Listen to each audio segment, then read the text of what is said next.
Live from Waterford and Dungarvan, this is Waterford at 1 News. Good afternoon, I'm Sinead. Aherne. Today's top story: Storm Brendan's brought wind speeds of 113 kilometres an hour to Waterford. A Waterford consultant says people are afraid to go to hospital because of the trolley crisis. A 21-year-old man will appear in court on Thursday in connection with a fatal assault in County Waterford. While in sport, Dublin could be without Con O'Callaghan for the start of their Alliance Football League campaign. Storm Brendan is sweeping across the country, bringing gusts of 113 kilometres an hour to Waterford. An orange wind warning's in effect nationwide, with the storm forecast to be at its strongest until 2 o'clock this afternoon. Motorists are being advised to watch out for debris and to stay away from coastal areas. Waterford Airport recorded gusts of 61 knots in the past hour. Mike Kelly from Waterford Weather says that's exactly what was forecast by Met Éireann. The task forecast that issued by Met Éireann specifically for airports is forecasting gusts of 60 knots. With 60 knots is roughly about 115 kilometres, 116 kilometres an hour. So that's what the forecast was, that Met Éireann were outputting for the airport for around this time period between now and 1 and 2 p.m. this afternoon. Around 2 p.m. we should see the winds die down somewhat, and then like the evening time the wind should abate. But we're definitely in the period now where we're definitely in the worst conditions that we can expect from Storm Brendan. And definitely I'd advise people to heed the warnings. It's not nice out there now at the moment. There will be debris flying around, and if they can avoid travelling at all, I definitely advise them to heed the warnings and stay safe and stay indoors. He says Brendan is a storm to be reckoned with. And storms that we don't normally see the worst of in Waterford. We kind of escape these Atlantic storms and they get the worst in the west and the northwest and then in Kerry and those places. But in this particular occasion, because Storm Brendan is such a huge storm and it has a massive wind field, so that's why we are experiencing what they probably are more used to in the western half of the country at the moment. 48,000 homes and businesses are without power this afternoon. Here in Waterford, power has been restored to 1,600 people in Dungarvan. However, 54 without supply in the Fenner area of Tramore. Gardaí say several trees were down in West Waterford, but they've been cleared. They're advising motorists to drive with extreme care. Elsewhere, all shipping movements planned for the Port of Waterford today have been cancelled. A Waterford-based hospital consultant says people are afraid to attend emergency departments in Ireland.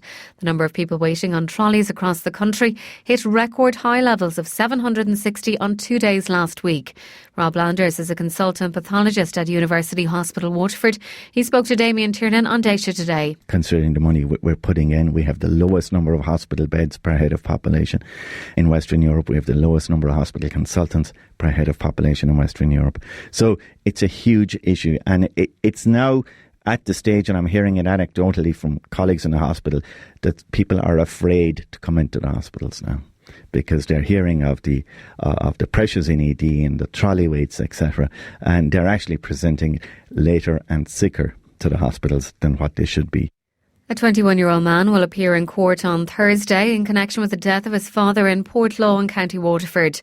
48-year-old John Butler was found with serious injuries at a house on Brown Street in the early hours of Saturday morning. He later died in hospital. His son, Stephen Butler, appeared at Carrick-on-Shore District Court yesterday, and Owen Dalton has this report. Stephen Butler, who has an address at Shielbagan, Ramsgrange, New Ross, County Wexford, made no reply when charged. Solicitor for the accused, Kenny Cunningham, told the court that an application for bail would be made later this week. However, the court heard there was likely to be an objection to this from Gardaí. Garda Sharon Ryan from Tramore Garda Station said Mr Butler is a flight risk due to the seriousness of the charge and the likelihood of a more serious charge being brought against him. Mr Cunningham requested an evaluation for Stephen Butler by a duty medic or psychiatrist while he is in custody. This was granted by Judge Terence Finn, who said the accused should be afforded all medical facilities. The judge then remanded Stephen Butler in custody to Limerick Prison until the next sitting of Carrick District Court this Thursday, 16th of January. The Taoiseach is meeting British Prime Minister Boris Johnson in Belfast after the restoration of the Stormont executive. Leo Varadkar and Simon Coveney will also meet with Northern Irish political leaders. It comes ahead of the general election, which is expected to be called later this week. Our political correspondent Sean Defoe is at Stormont. The Stormont executive is back up and running almost 3 years after power sharing collapsed. The Taoiseach Leo Varadkar and British Prime Minister Boris Johnson are in Belfast to mark the restoration of the executive and to discuss the way forward with the DUP's Arlene Foster and Sinn Féin's Michelle O'Neill. But the Taoiseach may be tempted to ask some electioneering advice from Mr Johnson following the Conservative leader's massive election win last year. Mr Varadkar says he's made his mind up on the timing of the Irish general election, but he won't tell us yet. It's widely expected to be called on Wednesday or Thursday, with the election held on either the 7th or the 14th of February. First, the Taoiseach wants to meet his cabinet tomorrow, and the European Commission President Ursula von der Leyen is in town on Wednesday. Given the Taoiseach's going to use his government's performance when it comes to Brexit as a key point in this election, it's the ideal run-in for Mr Varadkar to then seek the dissolution of the Dáil on Thursday. Sean Defoe at Stormont. Waterford Fine Gael councillor Liam Brasnell has decided not to run in the general election. He had been asked by the party to run on the ticket alongside councillors Damien Geoghegan and John Cummins. He told WLR News that he considered the offer but has turned it down.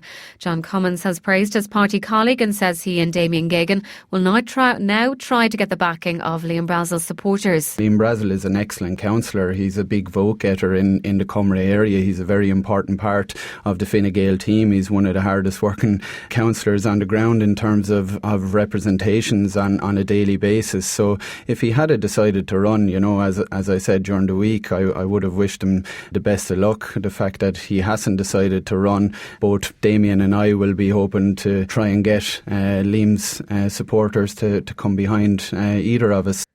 There's fears a controversial American Catholic preacher will give a talk to students in Waterford this week without their parents' knowledge. Jason Everett of the Chastity Project has spoken out against contraception and says homosexuality is disordered. His talk at the Tower Hotel in Waterford City has been cancelled following complaints, but he's still due to talk at the Holy Family Mission on Thursday. The Catholic community in Kilsheelan was set up by the Diocese of Waterford and Lismore in 2016.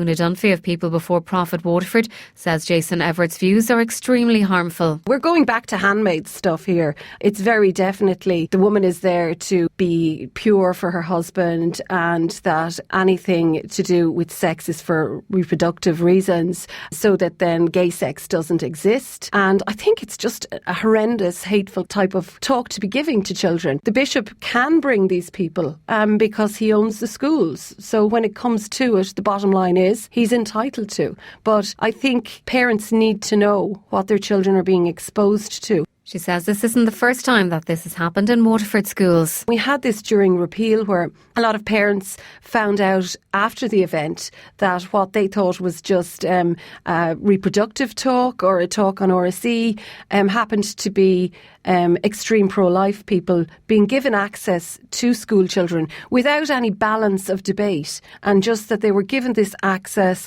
and they were never challenged in what they said, and a lot of what they said wasn't true. WLR Sport. Very good afternoon, I'm Gavin, Whelan. Starting with soccer, and Darren Randolph's proposed return to West Ham is continuing to drag on. A fee had been agreed between the Hammers and Middlesbrough last week for the Republic of Ireland international. Borough manager Jonathan Woodgate says his keeper has been involved in what he calls the longest medical in history, which is stalling the move. Despite the delays, he says Randolph's attitude hasn't suffered. Darren's professional, and look what he's done for the football club. He's been an outstanding keeper for us. So he'll be professional. Really professional player, Darren, anyway. So he'll be absolutely fine. Tottenham are close to securing their first signing of the January transfer window. Jose Mourinho's side are reportedly on the verge of completing a deal for Benfica midfielder Jedson Fernandez. The 21-year-old is reportedly having a medical at the club ahead of an 18-month loan deal. Spurs will then have an option to buy the Portugal international for €65 million.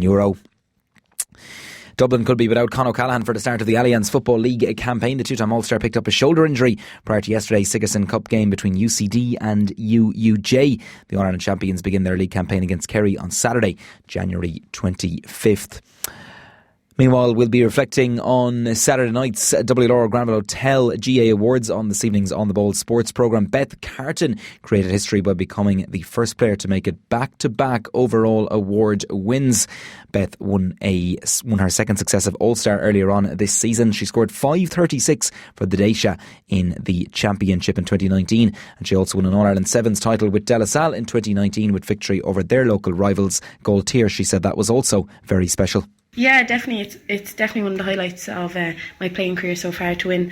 It's a sevens, but to win All Ireland with your club it is fantastic. And as you said, we went to Dublin to play Galtier in the final, so it was a bit surreal, all right. But definitely, I suppose it's work going in at underage. You've Ita and Sheila doing phenomenal work underage, and if I started naming now, that there's too many to even name, but just the development going on, and you can see it between the Ursuline and schools like that coming through as well. So look, it was a great day up there, and one I'll definitely remember. Congratulations once again to Beth Carton. Also well done to Rosie Landers, who won the Kevin Casey Emerging Young GA Player Award after a fantastic debut season with the Waterford Ladies Footballers. To sting with Gaelic Games, WIT started their Fitzgibbon Cup campaign with a victory yesterday. They got the better of LIT up there in Limerick, so winning start for Fintan O'Connor's side. In snooker, Ulster's Mark Allen begins his 2020 Masters campaign tonight. The 2018 champion goes up against last year's World semi-finalist Dave Gilbert at Alexandra Palace from 7 o'clock. Racing finally, and today's 7-race card at Punchestown has been rescheduled due to the status orange wind warnings around the country. Safety concerns at the Kildare track have caused the cancellation of today's meeting, with the winds expected to be at their strongest during race times. The card has been rescheduled for 12:30 on Wednesday afternoon. That's the latest on WLR. More at 2.